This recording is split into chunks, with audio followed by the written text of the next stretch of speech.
What if I told you that your protein bar, your oat milk latte, your kale salad are exactly why you're still 30 pounds overweight? But not because they're bad, but because you're eating them wrong. I'm going to list 69 or so foods that everyone says, oh my God, they're so healthy, but they're actually holding you back and keeping you kind of fat. And then I'm going to give you 3 rules to replace all that bullshit.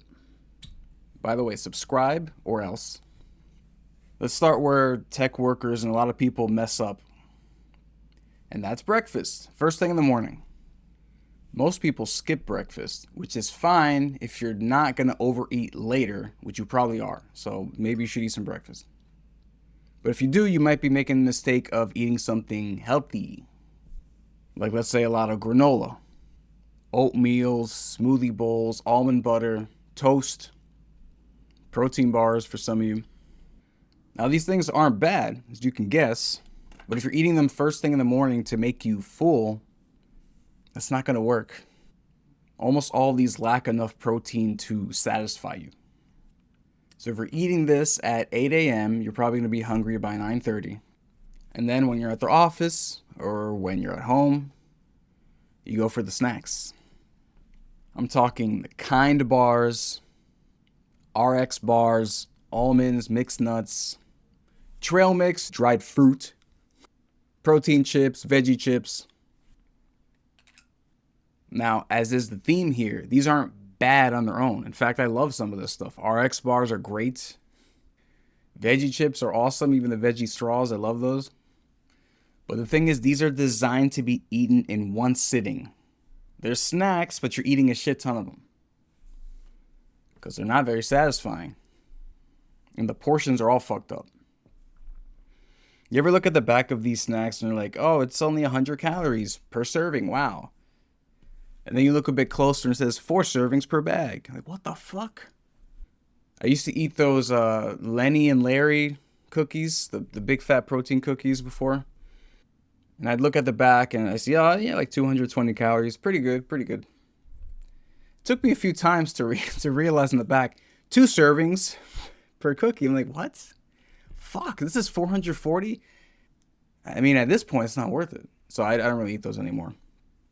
But that's the case with a lot of snacks. The actual like snack serving is actually really small. And it's made that way. It's like this small thing that tastes pretty good. They want you to eat a shit ton of it. Why? So you can feel like you're eating a snack and it's not much, but you're actually eating a shit ton of calories. So then you can feel fat and you can be like, oh wow, I guess I need to just, snack a little smarter. And you get their other product and you just eat that without realizing the servings, and it's a cycle. So snack responsibly. All right, let's talk about beverages, what you drink. This is where most people fuck up.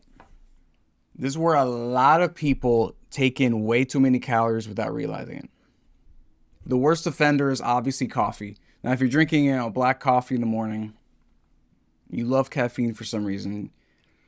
I think a black coffee is like 5 to 10 calories if you don't add anything to it. If I'm not mistaken, it's not bad. But what most people do is they go to Starbucks, they go to Dunkin' Donuts, they get the parfaits, basically, whatever they're actually called. Which, if you understand what it is and you're down for it, have fun. But if you're deluding yourself and saying, oh, just a coffee in the morning, it's nothing, it's something. So a lot of beverages that people mess up on are these oat milk lattes. Oh, oat milk, it's so much better because it's oat milk. Protein shakes, most of them have a shit ton of sugar in them.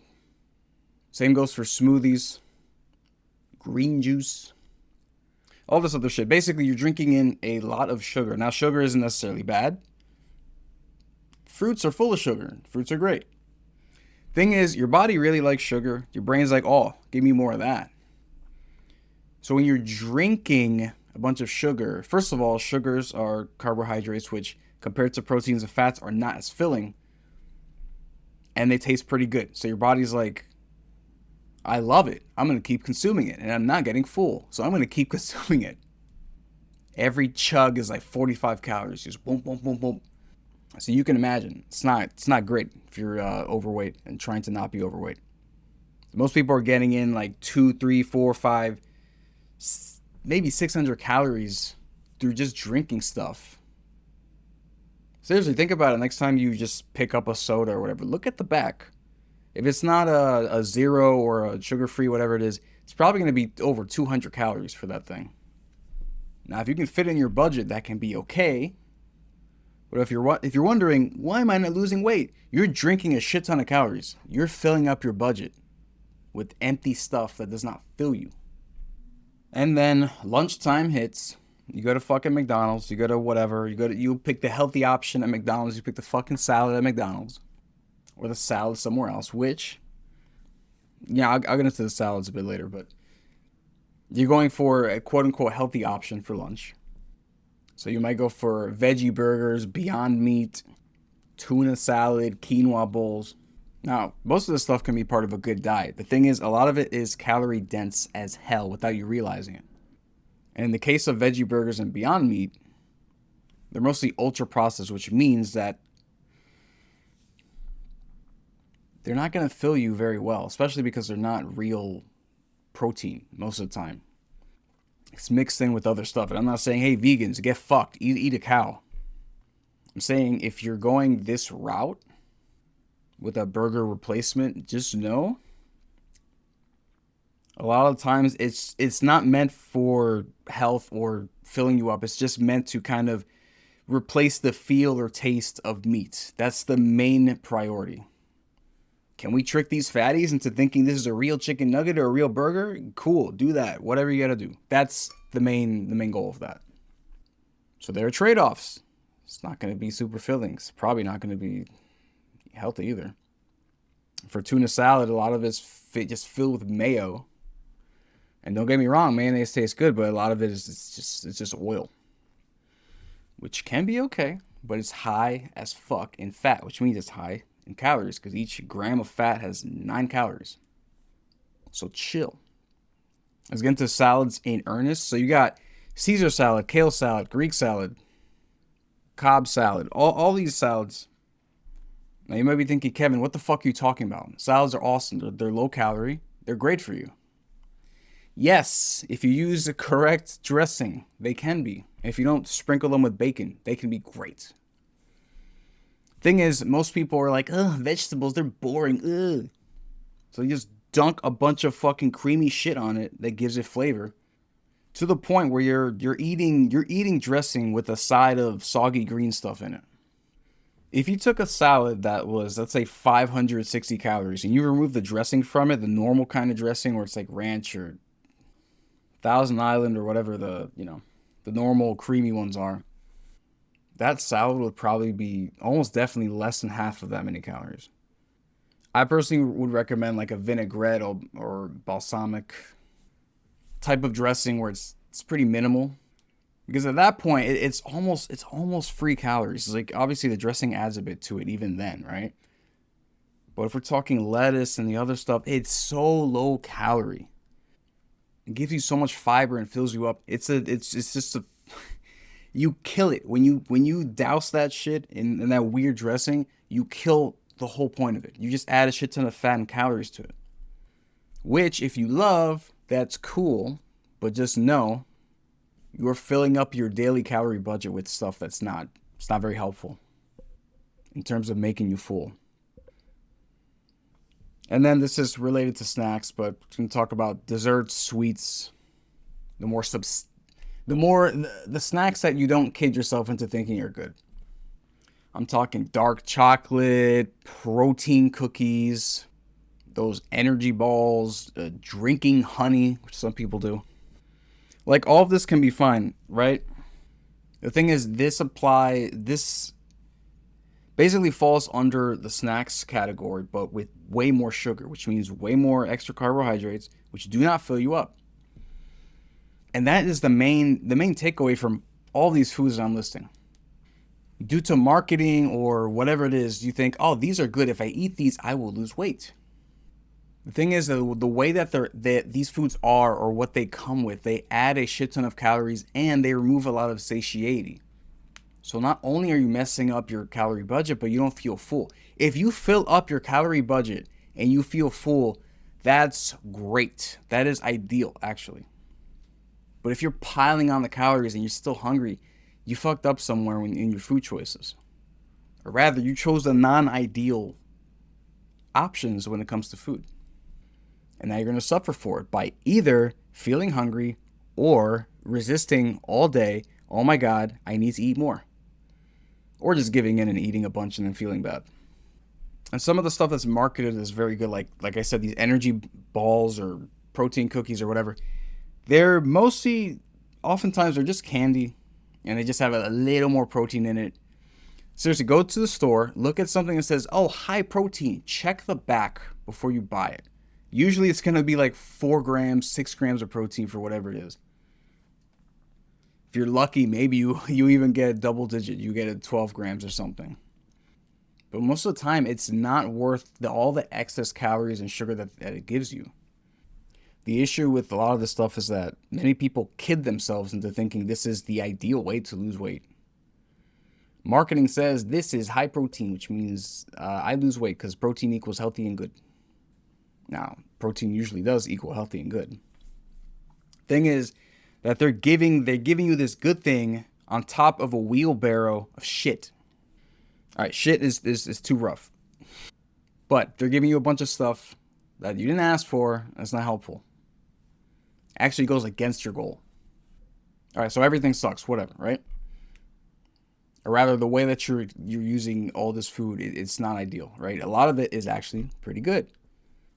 But it's like a Trojan horse coming in with a bunch of, it's like, oh, it looks cool, but on the inside, it's just, an extra 300 calories. So let me give you 3 rules that if you follow them, they can only help. You don't have to follow them to the T, but keep them in mind when you're thinking about foods in regards to weight loss. Rule number 1, if it doesn't have 15 grams of protein and it's under 200 calories, consider it a snack, not a meal. A meal is something that keeps you full for 3 to 4 hours or more. A snack will barely last you an hour. And you want to keep this in mind because if you're eating snacks all day, you're probably not getting enough nutrients. And you're probably never satisfied at any given time. You're just always filling up the next snack window. If you can find foods that have a lot of protein, still under 200 calories, like chicken, for example, the protein to calorie ratio of chicken is great. I really recommend eating chicken, good chicken, not KFC. Rule number 2, if it's a liquid, it better be thick with protein. Otherwise, you're just drinking a milkshake. Now, there's some exceptions. I personally like kombucha quite a bit. It's pretty low calorie. Fermented, it's good stuff. But for the most part, I drink water. If you're drinking something else, let's say you're drinking soda, that has a shit ton of calories, gives you pretty much nothing in terms of nutrition, versus you drink a protein shake. It can have 240 calories, just like soda, or more, but it'll have a bunch of protein in it, probably some fats as well, some carbohydrates. So it's substantial. It'll fill you more than drinking just a juice or soda. So if you're going to drink your calories, make sure it's substantial. If what you're drinking is not substantial in terms of nutrients, those calories will be very empty. I'd just stick with water at that point. So those coffees you get at Dunkin' Donuts or whatever, that doesn't count. You get basically nothing besides, I guess, a sugar rush, right? And some good taste, I assume. I don't think I've ever had any of those. I assume it tastes good, otherwise people wouldn't buy it. But you're just drinking your calories here. You're just saying, hey, I want this good taste, and I'm fine if it takes out about 500 calories out of my budget. Totally cool. If you're okay with that, awesome. Rule number 3, if it tastes like a dessert and it comes in a box at the grocery store, it's probably a dessert, not anything substantial in terms of nutrition. So eat it if you want, have fun, but make sure it counts. Some people, they're crazy. They're madmen who they don't count their desserts. They're tracking their calories, or they're generally keeping track of their food, but they're like, little dessert here, it doesn't count. I'm not going to keep track of that. Now, if you have no way to track this shit, you're like, I'll just take the hit. I'll take the L, whatever it is, fucking whatever. I can't track this. I don't even know how to look this up. That's one thing. I mean, you can always try to look something up. But that's one thing. But some people, they're actually wild. They're like, I'm going to keep track of everything, but this thing, I'm not going to track that. That's insane. That's absolutely insane. Because most of the time, you are undoing the calorie deficit for that day with that thing that you're not tracking, and you don't even know. So you can have them, but just don't pretend they're great for you in any way besides taste. So if you're gonna eat them, just plan for them. Like me with my recent pita chip addiction. It's not really a dessert, but I'd buy a bunch of pita chips and I'd eat a lot of them. Like it would be hundreds of calories per day. There's some days where it'd be like 600 calories of just pita chips and hummus. Not fantastic, but I kept track of it. I knew what was going on, so I knew the rest of the day I need to get a bunch more protein and other stuff. So that stuff is not ideal, but if you keep track of it, you can plan for it and still make way on your goal. But if halfway through your day you randomly eat, sure, I'll have like 3 slices of cake, your plan's fucked. But if you know ahead of time, hey, I'm probably gonna eat some cake later, and you leave room in there, you adjust your nutrients and stuff like that, and you eat the cake and you track it, whatever, that's guilt free. You know what's going on, you plan for it, you're enjoying it, cool. In my honest opinion, there aren't really many bad foods, like truly bad. I consider them more being bad bang for buck in terms of what your goal is. So a lot of the foods that I talked about, they can be pretty good as part of your diet. But the way that you get them, you got to be careful because a lot of times, like I said, you might get some of the good stuff, but there's a shit ton of extra stuff that will make it harder for you to lose that weight. As in, giving you a bunch of sugar, a bunch of calories, no satisfaction. And if you're crazy, you can eat a bunch of just desserts and snacks all day and still lose weight. It's just a matter of the calories, but you're gonna feel fucking bad. You're not gonna feel good at all. You're not gonna get anything out of those snacks, really. Just the good taste, just the good feeling while you're eating it. But that good feeling is not gonna last because you have no fucking nutrients inside you. So I recommend eating a buttload of high fiber foods, high protein foods. Most foods are not just, it's just all protein, all carbohydrates, all fats. They have a mix. So aim for high protein foods and you're going to get your fats in there. You're going to get your carbohydrates in there. Fiber is a carbohydrate. You're eating foods high in fiber, you're going to get your carbohydrates. So focus on those. Like chicken, vegetables. Like you know what to eat. Don't be silly. I just don't want you to get fooled by the marketing for a lot of this stuff. Like the guys who eat Pop-Tarts thinking, oh man, their carbs are good, I need them for energy. Fuck off. I mean, eat them if you like them and they taste good. But just keep in mind, as part of your day's diet, that is the obvious weak point. And you can do better. Let me know in the comments. Do you eat Pop-Tarts? Do you eat, there's this energy ball thing I used to eat. It had PB&J. I think they were called Fruz balls. Those are pretty good, but looking back, it's mostly sugar. Kind of high in calories. Well, not very high in calories, actually, but no. It wasn't worth it. Anyway, subscribe or you're not going to make it. See you next time.